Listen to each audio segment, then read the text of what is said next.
Molweni, igama lam ndinguSiwa Gwama, and welcome to our YouTube channel. This is a safe space, so welcome however you happen to land here. Welcome, sis or bro. Welcome home. This is a really safe space. When I say safe, I mean really safe. Like safe enough to strip. I'm kidding. Don't do that. So today I'm gonna be talking about sex, and yes, I will be reading notes. I battle with digression. Like I literally would lose the point. Like I'm losing it now.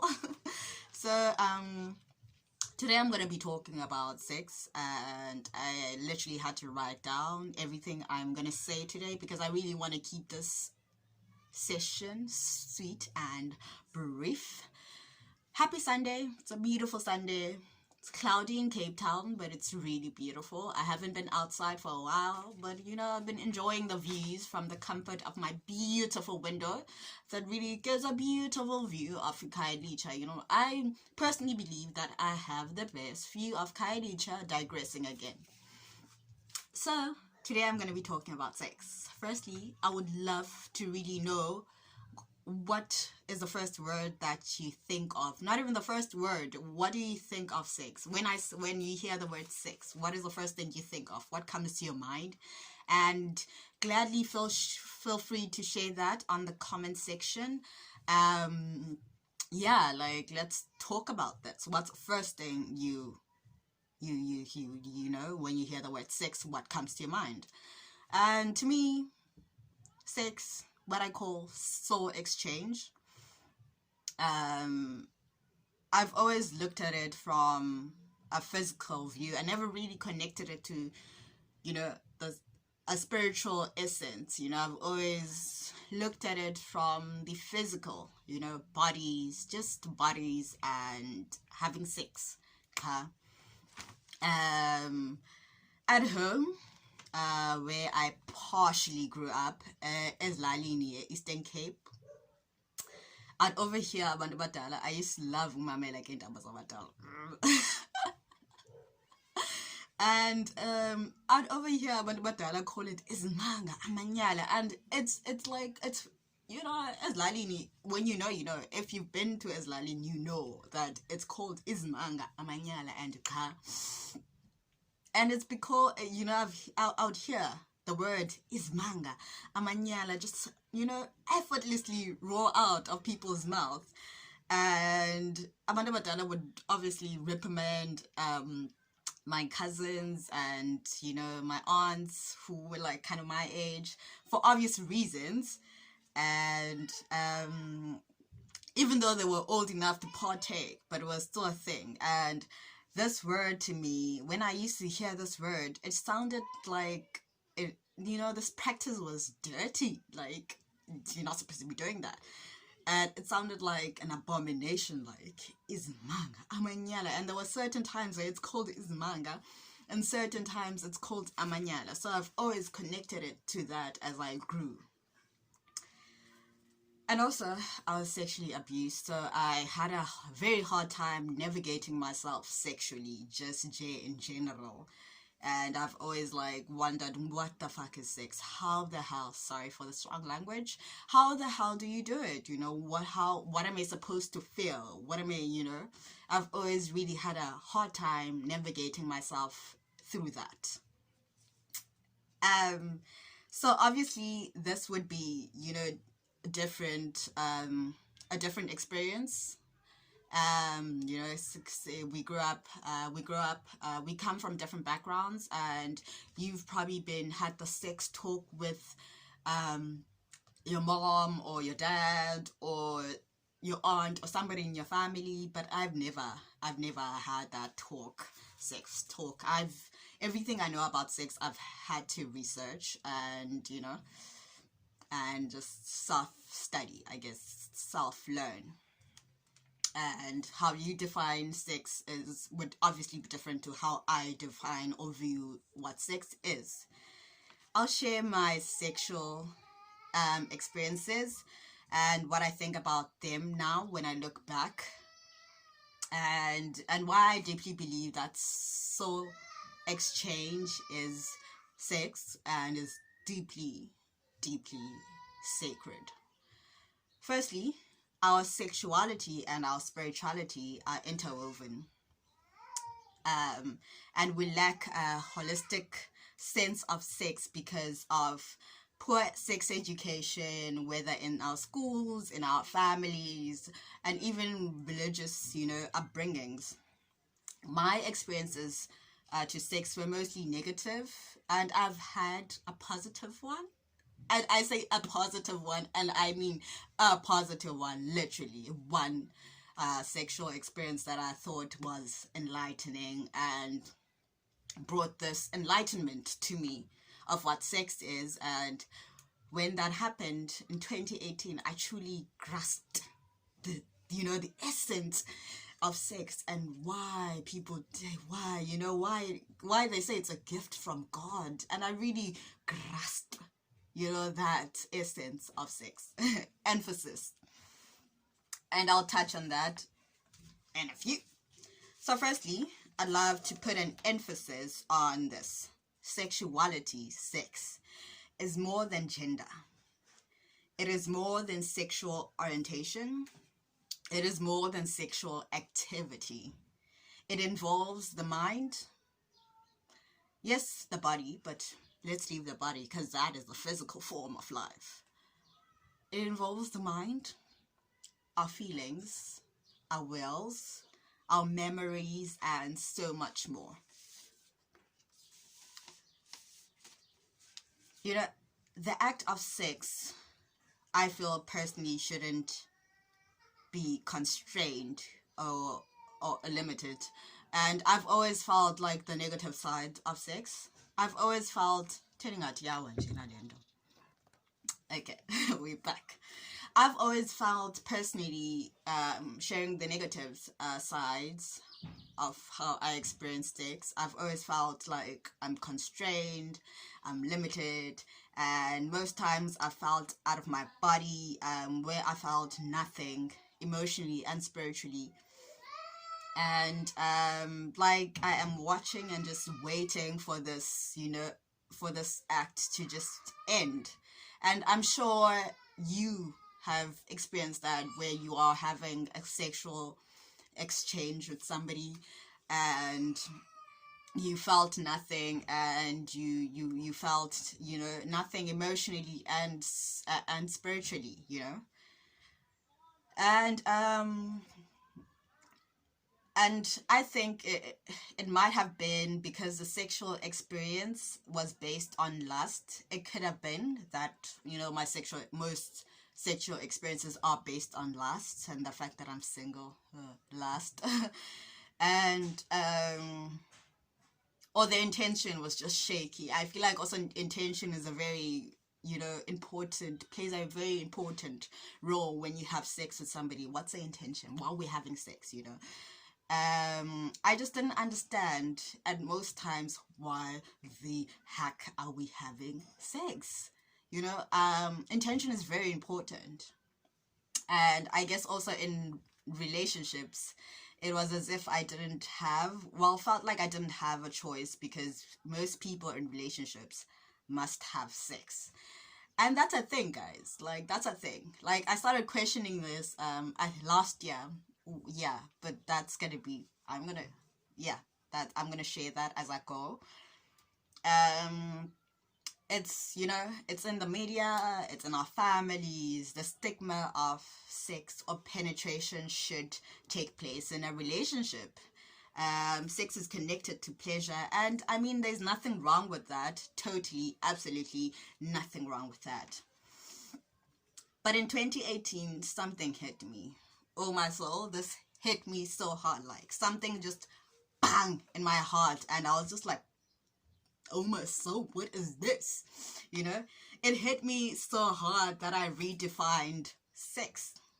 Like, it was a total game changer. Like, it changed.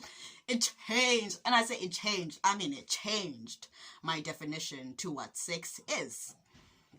And I started to connect sex to what it is, to what it truly is, the essence of sex, to procreation and a spiritual development. I experienced sex. The soul exchange felt like two souls or energies just dancing to one heartbeat, as you know, as one. Like it felt like making making beats, man. And yes, it felt like we were just whew, it was tantalizing. It was just like tingles from your toes to your crown area, and it felt like, you know, when you just feeling the rhythm of the music, and yeah, it was amazing.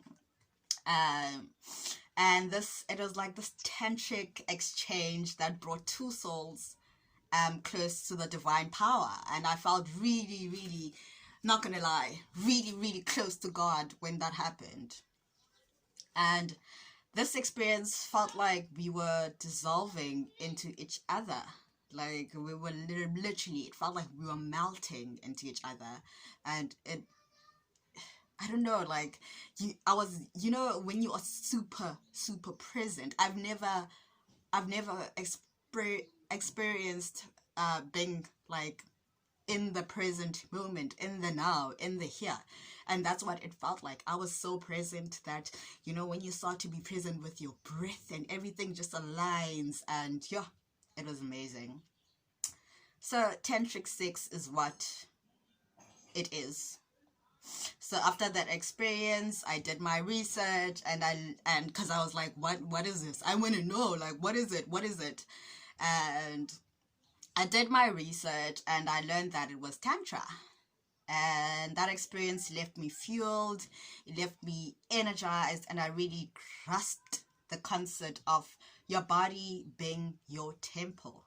Like I never really understood that concept. Like I'd hear it like, when your body's your temple, your body's your temple.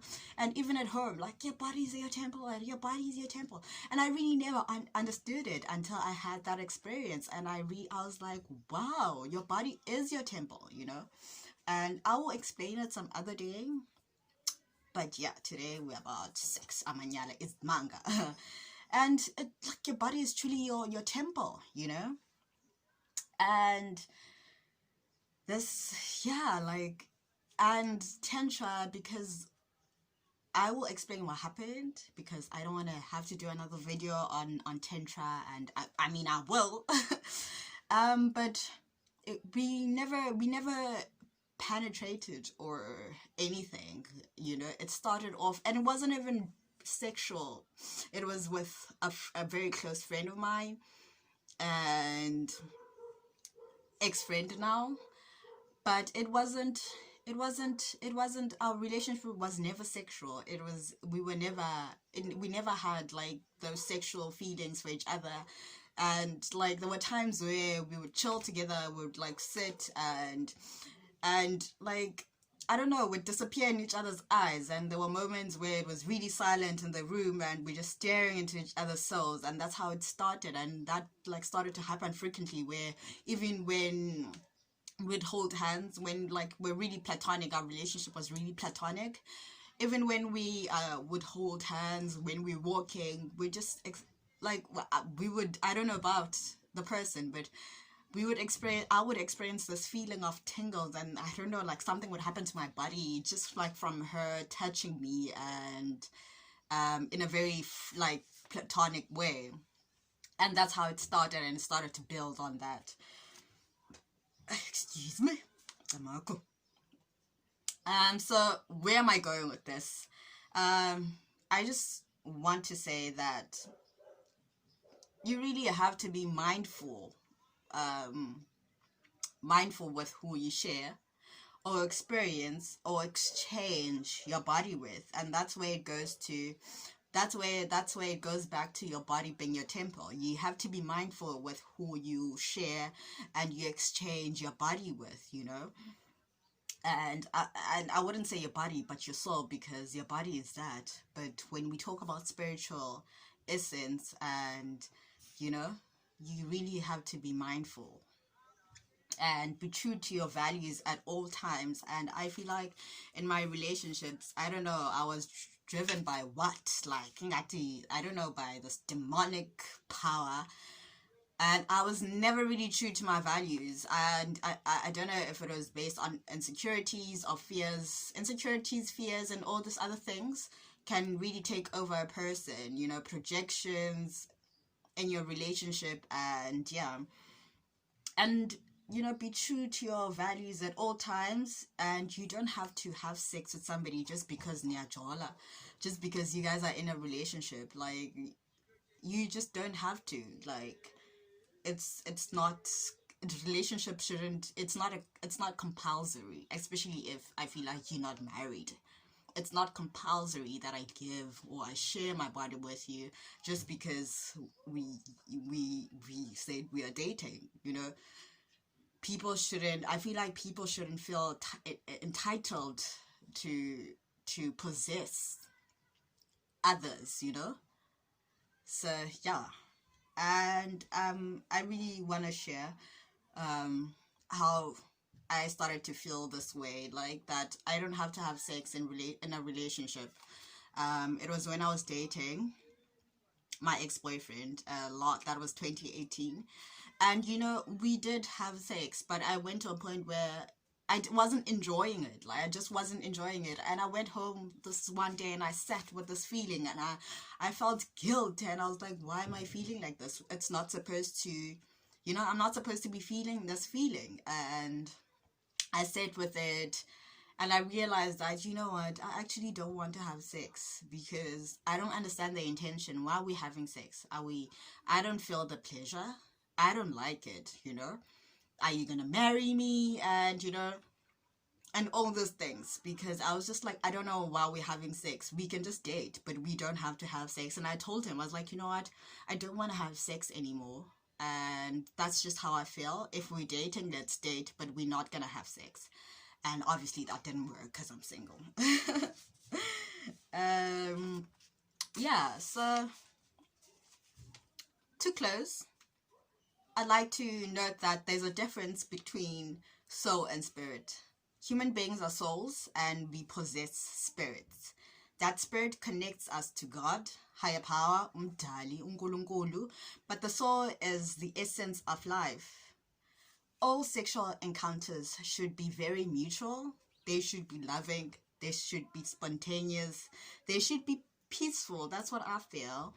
And compassionate, a way to express freedom, reverence, and just absolute joy. And that's what I deeply feel, and that's how I deeply connect sex to. And I've been not, you know, partaking in sexual activities. And even though, you know, I feel like getting horny and all those things are very natural, because you get them from since you are young, where you start to feel these emotions. It's really natural. Yeah, so just protect your sacredness, and your creation, because that's where everything happens. That's where life begins, and it really needs to be protected, you know. And yeah, and hopefully we can have this conversation, and maybe you can shed some light on how you connect, or what you think sex is for you. And maybe you can also share your experiences as to how, you know, your sexual experiences and what light you've gained from them, and, you know, what you've learned and what you've unlearned. And yes, otherwise, beautiful people, keep well and keep sound, and stay sanitized. We're trying to sanitize. So stay sanitized and sane, especially sane, this time of pandemic. I love you guys. I love you. I love you. Keep well. Stay safe. Lots of love. Lots of hugs. Hugs, hugs, hugs all the time. So thank you for coming here. This is a very safe space, as I said. Really, I hope that whatever I share, um, you know, you really, it provokes thought, and yeah. So thank you for being here. I wish I could sing. Okay, bye.